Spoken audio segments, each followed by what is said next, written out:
the origins of Ridgefield Park begins with a young woman named Sarah Roloff Kierstead. Sarah Roloff was born in Amsterdam in 1627 to a Scandinavian immigrant parents. Over her long life of 66 years, she would marry 3 times. She is known today mostly by her last name, which was her first and longest marriage. Her father, Roloff Jans van Marstrand, was a sailor who had probably moved to Holland in search of work and joined the Dutch West Indies Company. Sarah, with her sister and parents, moved to New Netherland in 1630, only 5 years after it was established. The family worked as tenant farmers near Albany, New York, for the Dutch diamond merchant and West Indies Company director, Kilian van Rensselaer. However, the Dutch West Indies Company shifted focus to developing the lower Hudson region, which had better farmland and better access to trade in New Amsterdam. Sarah and her family thus moved with the West Indies Company down the Hudson to the area the Lenape called Mannahatta. Eventually, her father, Roloff, rose to become a member of the Patroonship Governor's Council.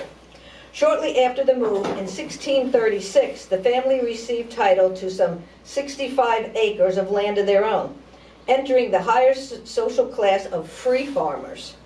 Roloff, however, died not long thereafter in 1637, leaving a widow and 5 children, with Sarah the eldest just 9 years old.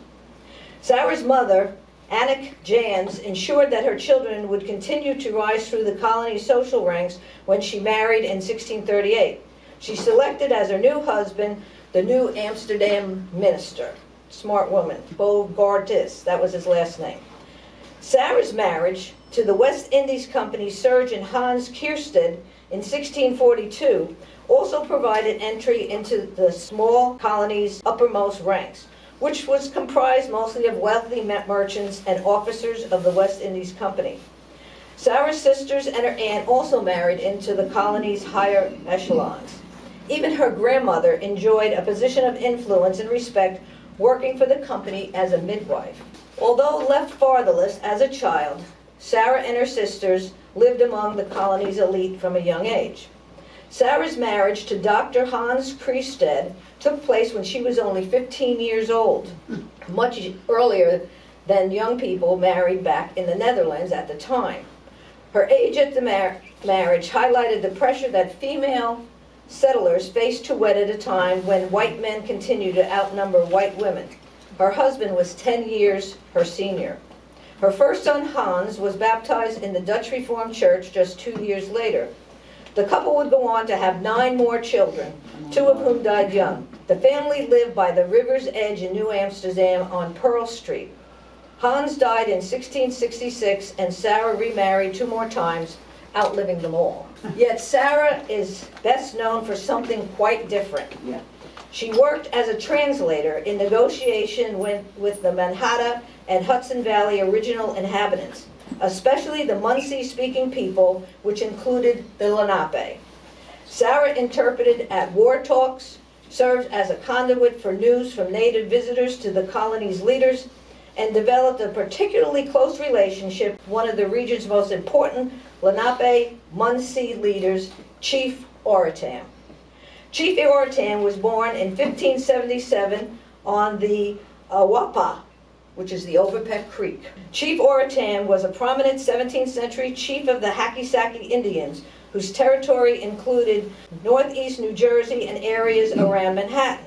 As a leader who lived for nearly 90 years, Oritam saw the first white settlers when he landed in Manhattan Island and lived to see a lasting peace between the natives and the white settlers.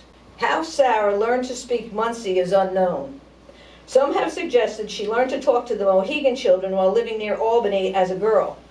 We will never really be certain, but she could have learned Munsee in New Amsterdam as a young woman from the Lenape women and the men who came to sell their goods to the colonists. Sarah and Hans lived in a house just off New Amsterdam's Market Square on the north corner of Pearl and Whitehall Streets, where visitors from the Lenape and other native communities gathered each week to trade food and goods with the Dutch and European residents.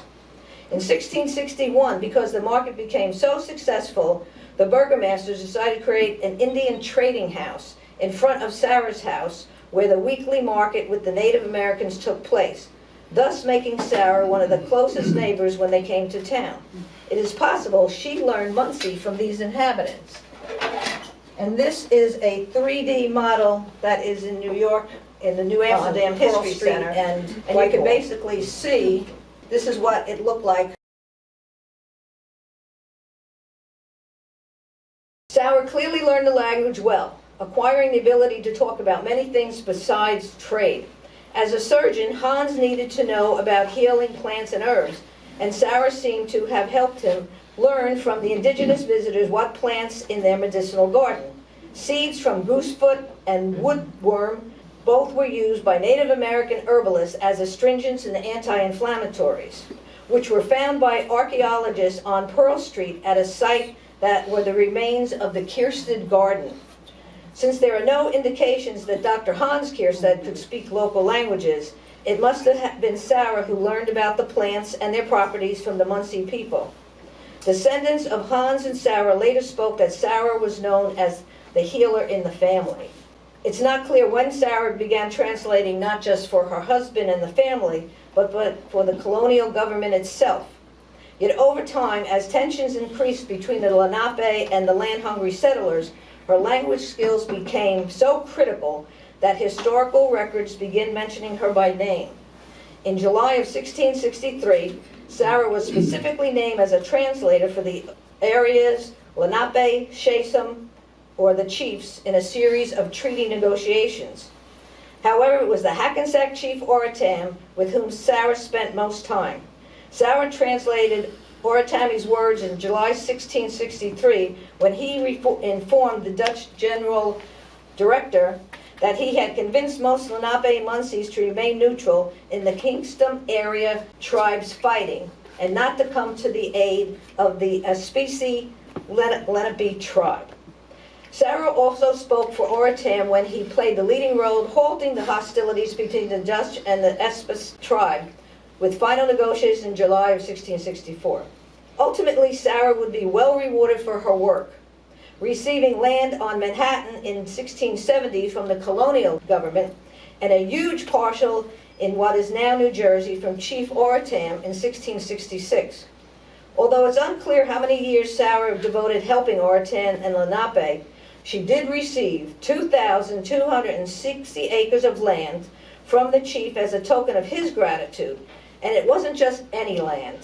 It was what the tribe called good ground, or in Lenape, hacky sack.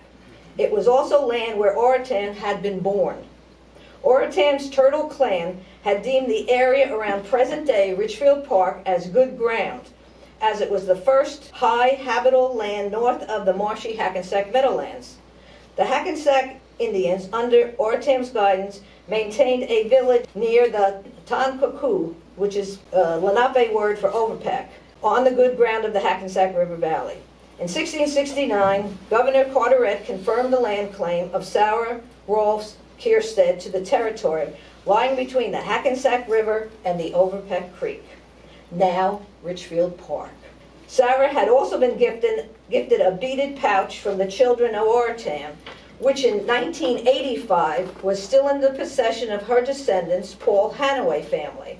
Ironically, the Hanaway family moved to Ridgefield Park from Philadelphia in 1925, not knowing they were living on their ancestors' property. And this is the beaded bag.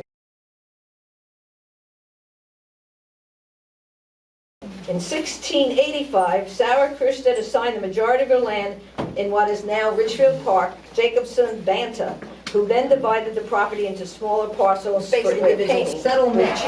And this is a picture of settlers. Sauer.